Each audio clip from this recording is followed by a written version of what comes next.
निरभिमानी परोपकार ही भगवंताची सेवाच. प्रत्येक मनुष्याला परोपकाराची बुद्धी असणे अत्यंत जरूर आहे, पण तो कुणाला शक्य आहे आणि कुणी करावा याचा विचार करायला पाहिजे.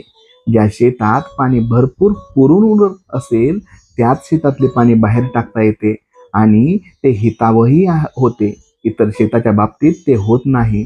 अशा शेताला पुरेसे पाणी कसे मिळेल याचाच आधी विचार करणे जरूर आहे.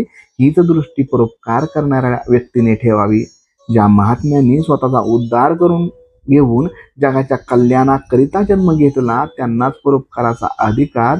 मग प्रश्न असा येतो की इतरांनी परोपकाराची बुद्धी ठेवू नये आणि तसा प्रयत्नही करू नये की काय? तर तसे नाही. परोपकाराची बुद्धी आणि प्रयत्न असणे जरूर आहे, परंतु परोपकार म्हणजे काय आणि त्याचा दुष्परिणाम न होऊ देता तो कसा करता येईल हे पाहणे आवश्यक आहे. भगवंताची सेवा या भावनेने दुसऱ्याकरिता केलेली मेहनत याला परोपकार म्हणता येईल आणि त्याच्यापासून नुकसान होण्याची भीती नाही. परंतु हे वाटते तितके सोपे नाही, कारण मनुष्याची सहज प्रवृत्ती अशी की थोडेसे काही आपल्या हातून झाले की ती मी केले, मी असा चांगला आहे अशा तऱ्हेचा विचार येऊन तो अभिमानाला बळी पडतो. सबब ज्या ज्या वेळी दुसऱ्याकरिता काही करण्याची संधी मिळेल त्या त्यावेळी तिचा फायदा घेऊन मनाला कशी शिकवण द्यावी की देवा, तुझ्या सेवेचा लाभ मला दिलास, ही माझ्यावर कृपा झाली, अशीच कृपा ठेवून आणखी सेवा करून घे.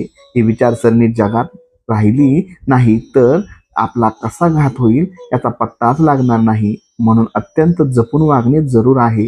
परोपकार याचा सरळ अर्थ परोपकार म्हणजे दुसऱ्यावर केलेले उपकार. यावरून असे लक्षात येईल की परोपकाराला दोन व्यक्तीची गरज लागते, एक उपकार करणारा आणि दुसरा उपकार करून घेणारा. जगातल्या सर्वसाधारण व्यक्ती पाहिल्या तर आपल्या स्वतःवरून असे दिसेल की मी एक निराळा आणि प्रत्येक व्यक्ती ही वस्तू मात्र गणिक, सर्व जग निराळे.